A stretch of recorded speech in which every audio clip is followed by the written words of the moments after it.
man, you getting big. You getting real big.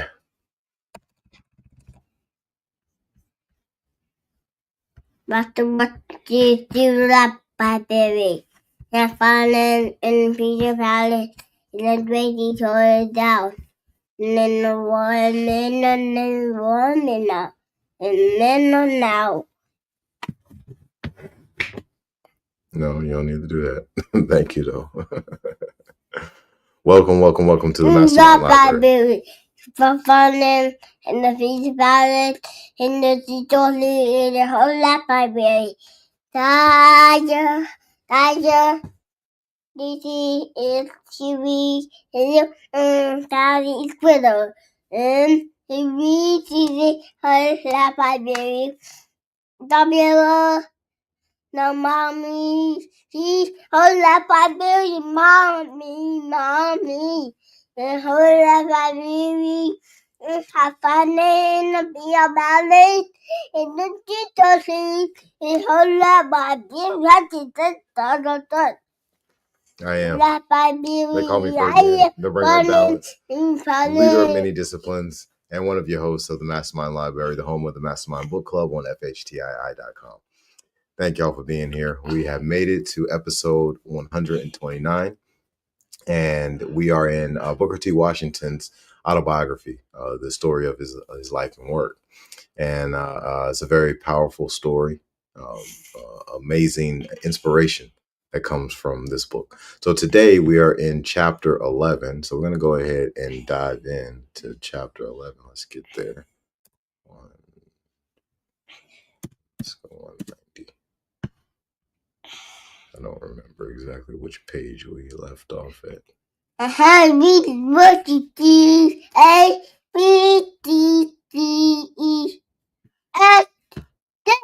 Very good, buddy. You got the ABCs down packed. All right, so we're in chapter 11 today, an appeal for justice. We're gonna make this a little bit larger, and we're gonna dive right into it. Okay. While the Atlanta Exposition was in progress, the State Constitutional Convention of South Carolina was in session, having been convened for the specific purpose of passing a law that would result in disfranchising the greater proportion of the Negro voters. While this convention was in session, I addressed an open letter to Senator Benjamin Tillman of South Carolina, which reads as follows. I am no politician. I never made a political speech and do not know as I ever shall make one. 1 second. All right, I'm good now. I am no politician. I never made a political speech and do not know as I ever shall make one. So it is not on a political subject that I address you. Let's move this over a little bit. That should be good. I was born a slave, you a free man. I am but an humble member of an unfortunate race. You are a member of the greatest legislative body on earth and of the great intelligent Caucasian race. The difference between us is great, yet I do not believe you will scorn the appeal I make to you in behalf of the 650,000 of my race in your state who are today supplants at your feet, and whose destiny and progress for the next century you hold largely in your hands. I have been told that you are brave and generous, and one too great to harm the weak and dependent, that you represent the chivalry of the South, which has claimed no higher praise than that of being the protectors of the defenseless. I address you because I believe that you and those associated with you in convention have been misunderstood in the following dispatch to a number of papers.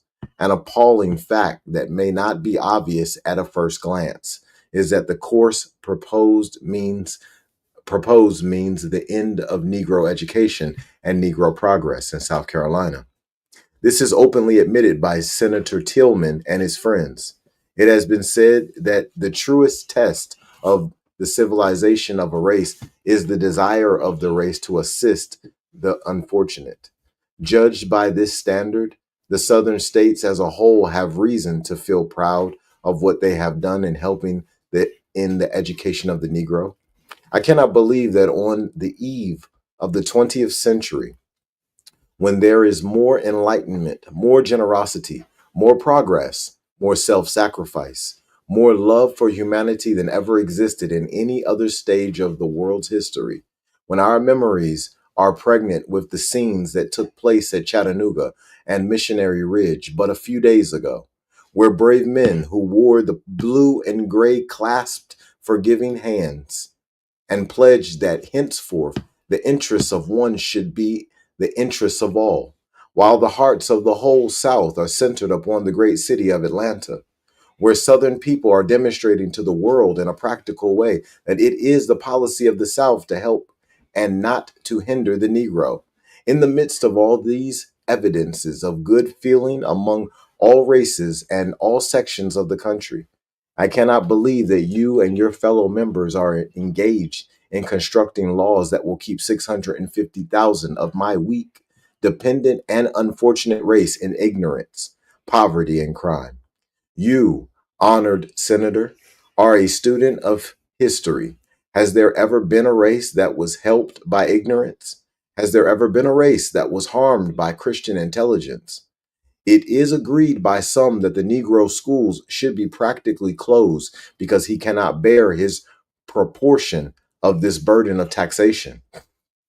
Can an ignorant man produce taxable property faster than an intelligent man? Will capital and immigration be attracted to a state where 3 out of 4 are ignorant and where property and crime abound? Within a dozen years, the white people of South Carolina have helped in the education of hundreds of colored boys and girls at Claflin University and smaller schools. Have these educated men and women hindered the state or hurt its reputation? It warms my heart as I read the messages of the governors of Alabama, Georgia, and other southern states, and note their broad and statesmanlike appeals for the education of all the people, none being so black or miserable as not to be reached by the beneficent hand of the state. Honored sir, do not misunderstand me. I am not so selfish as to make this appeal to you in the interests of my race alone, for, thank God, a white man is as near to my heart as a black man. But I appeal to you in the interests of humanity. Whatsoever a man soweth, that shall he also reap. It is my belief that were it the purpose of your convention, as reported, to practically close Negro schoolhouses by limiting the support of these schools to the paltry tax that the Negro is able to pay out of his ignorance and poverty after but 30 years of freedom, his schoolhouses would not close. Let the world know it, and there would be such an inflowing of money from the pockets of the charitable from all sections of our country and other countries, as well as would keep the light of the schoolhouses burning on every hill and in every valley in South Carolina. I believe, Senator Tillman, that you are too great and magnanimous to permit this. I believe the people of South Carolina prefer to have a large part in the education of their own citizens, prefer to have them educated to feel grateful to South Carolina for the larger part of their education rather than to outside parties wholly. This question I leave with you. The black yeomanry of your state will be educated. Shall South Carolina do it? Or shall it be left to others? Here in my humble home, in the heart of the South, I beg to say that I know something of the great burden the people, the Southern people, are carrying and sympathize with them. And I feel that I know the Southern people and am convinced that the best white people in South Carolina and the state and the South are determined to help lift up the Negro. In addressing you this simple message, I am actuated by no motive save a desire that your state, in attempting to escape a burden, shall not add one that will be tenfold more grievous, and that we all shall so act in the spirit of him who when on earth went about doing good, that we shall have in every part our beloved South, a contented, intelligent, and prosperous people. Soon after the exposition, in reply to a request from the editor, I addressed the following letter to the Atlanta Journal on the benefits of the exposition. Without doubt, the Atlanta Exposition has helped the cause of the Negro. Before the event, there was much honest difference on opinion among members of the race as to the advisability of our taking any part whatever. Many of the objectors earnestly advocated by word of mouth and through the press the policy of hands off. Others as much opposed participation, yet kept silent, and, so far as public expression was concerned, maintained a neutral position. From the one class, no help was received by those trying to collect and exhibit. From the other, direct opposition was encountered. By reason of these disadvantages, the Negro exhibit, while highly creditable under the circumstances, was not by any means what it would have been had there been unanimity of purpose and concentrated action. There is, however, little difference of opinion, either within the race or outside of it, as to the good resulting from the Negro's part in the exposition. Many who, for various reasons, did not sanction a Negro exhibit are inclined now to favor our embracing as they are offered. These opportunities for showing of what we are capable along the various lines of activity. Others, still holding to what they consider the logic of their position, yet concede and rejoice in the good accomplished. In the first instance, this exposition has given the colored people an insight into their ability to accomplish something by united effort. There are 2 points to consider in this statement: that the colored people have been helped to a fuller knowledge of their abilities, of their capabilities, and that they have been taught a practical lesson in the value of cooperation. Neither of these points can be too much emphasized without self confidence, self respect, a certain amount of self assurance of the proper kind. Nothing can be achieved either by an individual or by a race. We must believe in ourselves if we would have people believe in us. If we wonder, can any good thing come out of Nazareth? What must we expect of others? Of but little less importance is the expressive example afforded of the power of cooperation, mutual distrust, disinclination to unite forces, and inability to carry on concentrated action belong to the dark days and are the badges of inferiority. We shall rise largely in proportion as we learn to join hands and to further mutual interests by joint action. The very effort to do something, to make something, in connection with the exposition, regardless of intrinsic value of the thing produced or achieved, has been helpful and developing in its tendencies. We learn by doing and rise on stepping stones of our dead selves to higher things. The exposition has given also thousands of white people, North and South, opportunities to see some of the best results of the Negro's advancement. It is a fact that has been always recognized and deplored by the better element of the colored people, that most white people see and know only the worst phase of Negro character. They live side by side with the brother in black, and yet have no acquaintance with him beyond the slight knowledge gained of those serving them in menial capacities. So, perhaps, the entire race is judged by a few individuals who have had little or no opportunities for advancement along any of the lines that make for a higher civilization: the homes of culture, the work of the school, the progress in the industries, in the arts, in all things that tend to prove the Negro a man among men, have been as a sealed book to the vast majority of the white people in all sections of our country. and the adverse judgments that have been formed as to the Negro's worth and ability may be attributed more to an unfortunate ignorance and blindness on the subject than to any intention or desire to be unjust. Of no class of people, probably, is this truer than of the class commonly known as the poor whites of the South. It was both interesting and amusing to view their surprise as they entered the Negro building at Atlanta, and to listen to the exclamations of astonishment which escaped them as they walked around and observed the exhibits. What? This the work of niggers? Race prejudice received a heavy blow at Atlanta. The white man left with increased respect for the Negro, and he will show it in his future dealings with the members of the race.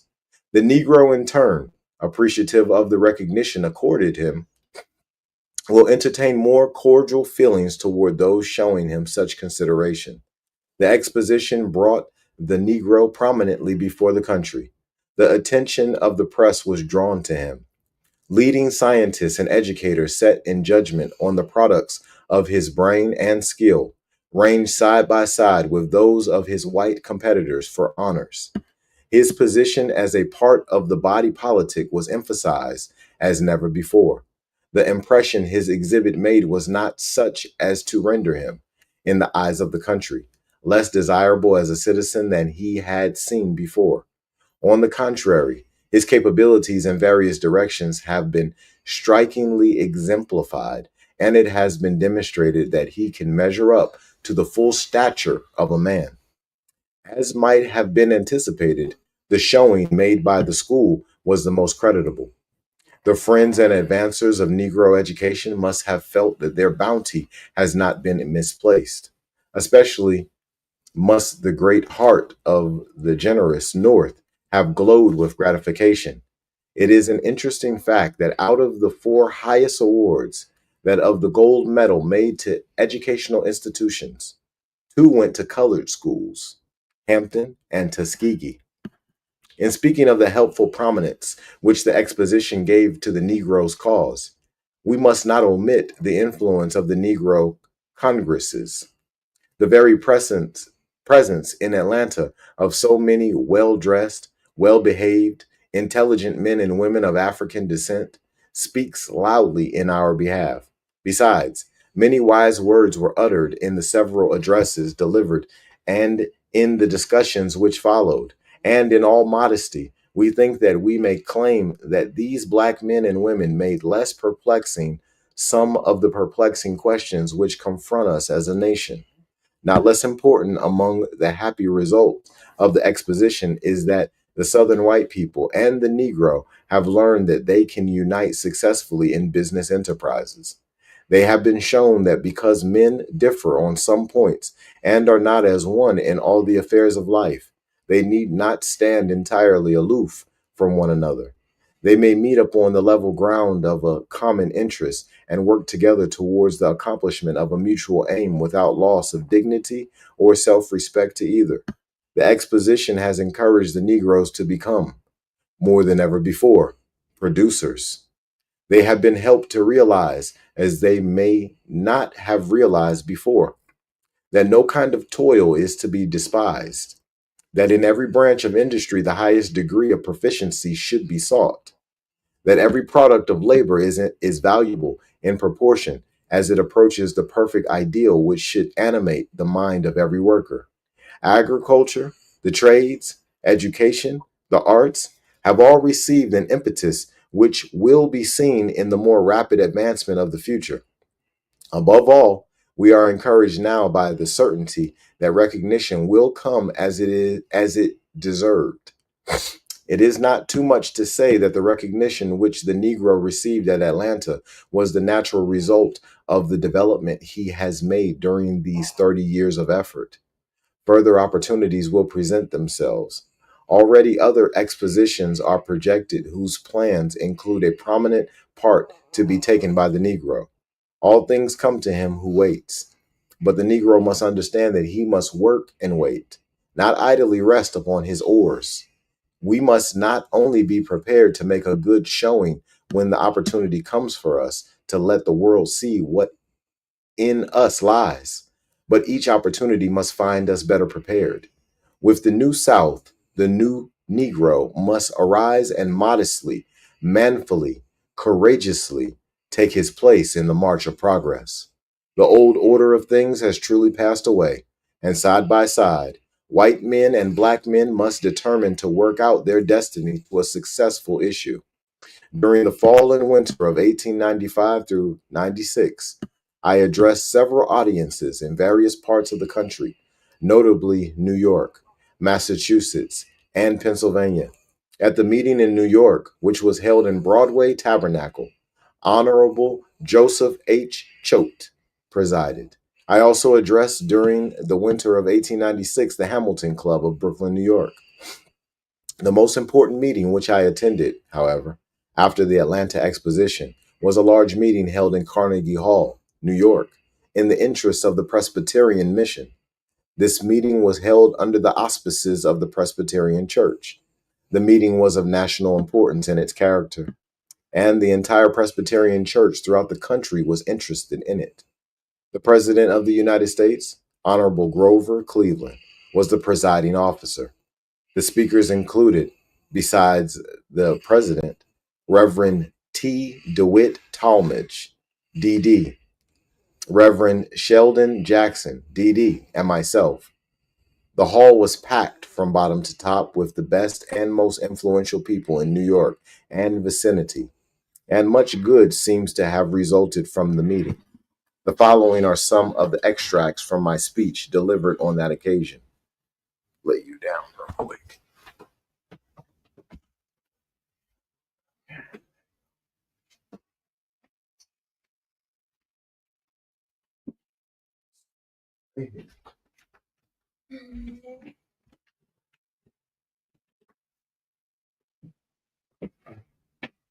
All right, I'm back. My word to you tonight will be based upon a humble effort during the last 14 years to better the condition of my people in the Black Belt of the South. Where are some of the conditions in the South that need your urgent help and attention?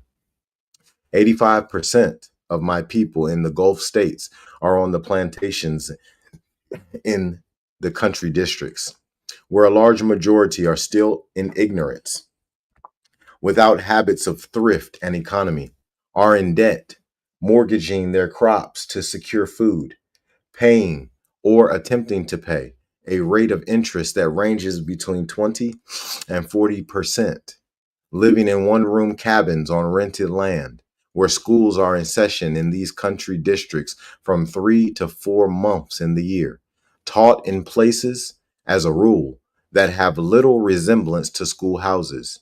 Each colored child in these states has spent on him this year for education about 70 cents, while each child in Massachusetts has spent on him this year for education between $18 and $20.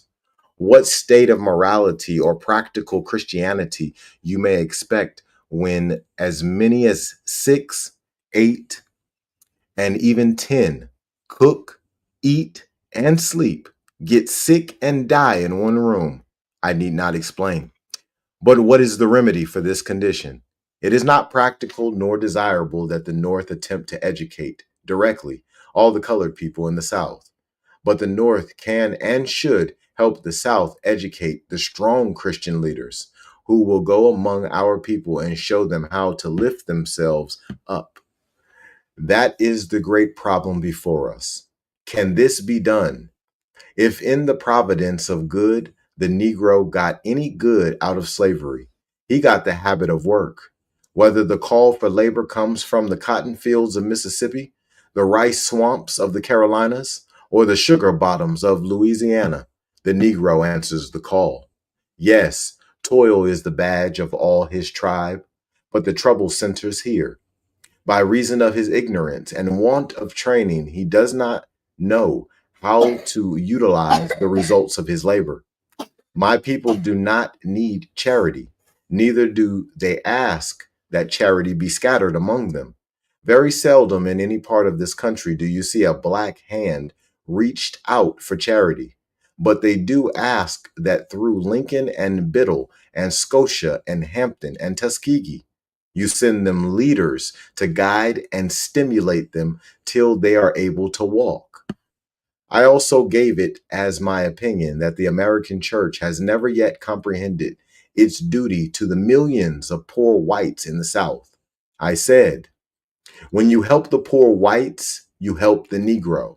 So long as the poor whites are ignorant, so long there will be crime against the Negro and civilization. During the same year, I delivered addresses in several Western cities, including Chicago, Minneapolis, St. Paul, Milwaukee, etc. Immediately after my address in Carnegie Hall on the evening of March 3rd, I took the train in order to be present at the meeting of the Negro Conference, which occurred on March 5th, and arrived in Tuskegee just in time to take part in the discussion of this meeting.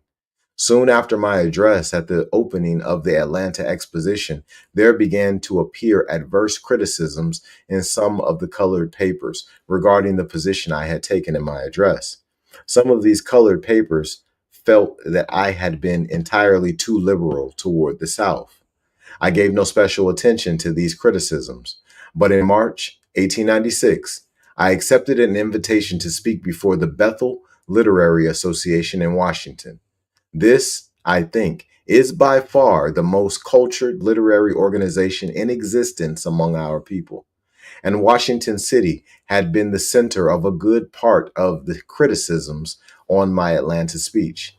So I felt that that city would be a good place in which to make my position more clearly understood and to emphasize my views. On the evening that I spoke in Washington, the meeting was held in the auditorium of the Metropolitan Church, and I hardly need say that the building was full to such an extent that many were unable to find seats.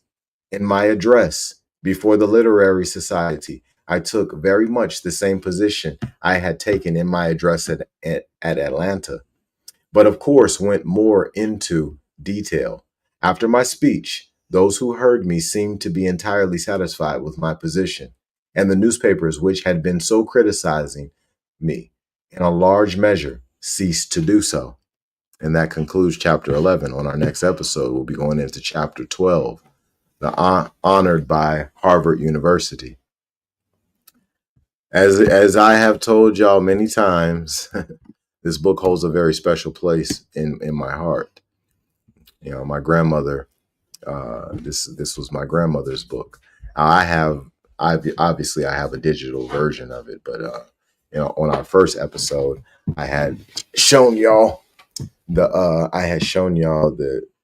1901 copyrighted copy that I have from my grandmother's from her library, and I'm the caretaker of her books. I'm sitting in her dining room chair right now, and this is my grandmother's great grandbaby, and there's some more of the great grandbabies over there.